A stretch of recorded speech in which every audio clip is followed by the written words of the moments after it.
Bom dia, Rafael Bizin, estrategista Santander Private Banking, 3 de novembro. As atenções estão quase que integralmente voltadas aí para as eleições norte-americanas que vão acontecer hoje. O favorito para a presidência é o democrata Joe Biden, segundo as pesquisas mais recentes aí. E a gente constata, inclusive, que esse aumento nos casos de Covid, inclusive nos Estados Unidos, ajuda também, a depor contra o Donald Trump nessa reta finalíssima. A liderança do Biden na média das pesquisas nacionais é da ordem aí de uns 8%, enquanto na maioria daqueles estados-chave a vantagem é menor, mas ela também está acima aí da margem de erro. Tá? No mercado de apostas, o Trump tem algo como 35%, arredondando, de probabilidade de vitória. É um valor nada desprezível, mas significativamente atrás do oponente, que está com o complementar, aí uns 65% de probabilidade. É importante notar que essas apostas elas já buscam corrigir, de alguma forma, as fragilidades das pesquisas, lembrando que nos Estados Unidos o voto não é obrigatório, então também você tem que acertar quem vai e quem não vai votar, ou a proporção da população que vai votar. E tem essa regra de colégios eleitorais em que o vencedor ele precisa da maioria dos delegados e não necessariamente da maioria dos eleitores. É uma espécie de eleição indireta isso, então para as pesquisas fica sim complicado, mas assim, quem está colocando dinheiro, apostando na vitória de um ou de outro, já tenta corrigir por todas essas dificuldades, de as pesquisas levarem essas coisas em consideração.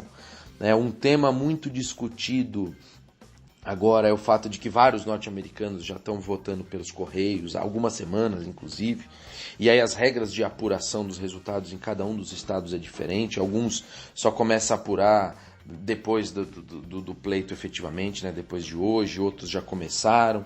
Aí, assim, o fato é que a contabilização dos votos ela pode ser retardada mais no tempo, e aí é bastante provável, inclusive, que o vencedor leve alguns dias ainda para ser conhecido, e ainda por cima, nesse intervalo de tempo, o Trump deve gerar questionamento na justiça e tudo mais, ou seja, a gente ainda pode ter momentos de apreensão e, consequentemente, até essas manifestações de rua no país. A gente já viu, inclusive, que tem várias regiões, vários comércios ali que estão colocando aqueles tapumes na frente das lojas, das empresas, para se proteger de um eventual clamor público, manifestações aí nas ruas durante esse período de apurações, ou se for uma vitória muito apertada para um lado ou para o outro, enfim.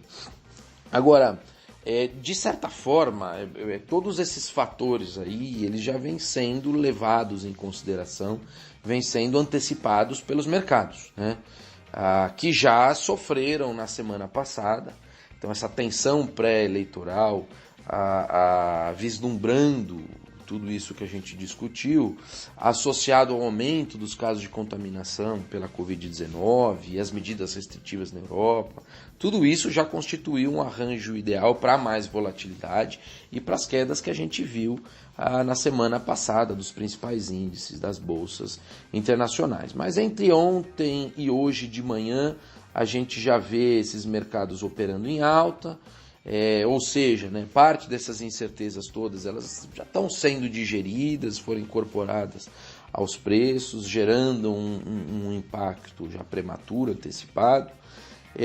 O impacto da nova onda da Covid-19 ele já está sendo estimado por diversos analistas e embutido nas projeções de crescimento de PIB, Então, no fim de semana aí a gente viu muitas consultorias, muitos bancos soltando esses relatórios com estimativas de contração do PIB europeu, quanto que desacelera o PIB americano, enfim. E também todo mundo agora está levando em consideração as atenuantes em relação à Covid, Porque agora a doença ela já é melhor conhecida, a gente está aí na iminência da aprovação das vacinas. E, assim, nos Estados Unidos, principalmente, a gente sabe que os negócios, as empresas, já estão mais preparados e mais dispostos a conviver com o vírus. Então, o revés, em termos de atividade, pode ser bem menor, tá? Nos próximos dias a gente tem que levar em consideração que várias incertezas aí vão sendo retiradas da frente, permitindo talvez algum alívio para os ativos, né? Então vai finalmente concluir a eleição, depois tem a discussão, pode ser retomada a discussão sobre estímulo fiscal, né, nos Estados Unidos, por exemplo. Os bancos centrais, entre eles o próprio Federal Reserve, vai vir com mais clareza, talvez, sobre o suporte na esfera do quantitative easing, né, aquele relaxamento quantitativo.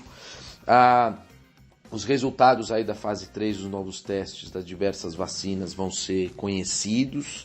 E por fim, né, ainda, embora isso seja olhar para o retrovisor de alguma maneira, a gente não pode esquecer também que a safra de resultados corporativos aí do terceiro trimestre ela foi bastante positiva, né, nos Estados Unidos, então isso constitui algo favorável. Tá?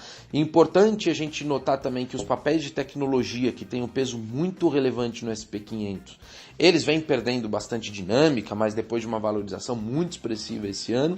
Agora, do lado contrário, vários segmentos cíclicos, né, inclusive alguns que foram mais diretamente afetados pela pandemia, eles estão com uma certa resistência nos últimos dias aí de pregão na comparação com os papéis de tecnologia. Isso é um sinal saudável, tá? Só que ele fica pouco visível, já que escondido aí por baixo da linha d'água, né? Você vê o índice como um todo indo mal e não percebe que por baixo do índice tem vários setores que estão começando aí bem, em que pese o fato de os papéis de tecnologia estarem segurando, né, o desempenho agregado das bolsas. Tá? Localmente, convém a gente destacar que no Brasil os balanços das empresas já conhecidos até agora relativos ao terceiro trimestre estão surpreendendo positivamente, ou seja, o setor corporativo aqui está vivendo um fluxo de notícias bem favorável, de tal forma que as projeções de lucro para 2020 e 2021, elas vêm sendo revistas para cima há algumas semanas já, tá? É óbvio que isso por si só não sustenta o Ibovespa, porque ele está sendo bastante influenciado pelo exterior, mas dá sim um pano de fundo mais positivo. Agora, o que é necessário daqui em diante também, além de uma recuperação das bolsas lá fora, é baixar essa neblina política que está turvando a visibilidade em relação às reformas, especialmente sobre a PEC emergencial, né? Essa precisa ser votada o mais rápido possível, mas a gente sabe que vai ficar para depois das eleições municipais. Assim, a gente não acredita que vai haver essa guinada tão populista como muitos advogam, porque essa guinada populista desse jeito, ela traz um enorme custo para o próprio governo em termos de impacto negativo na economia. Tá?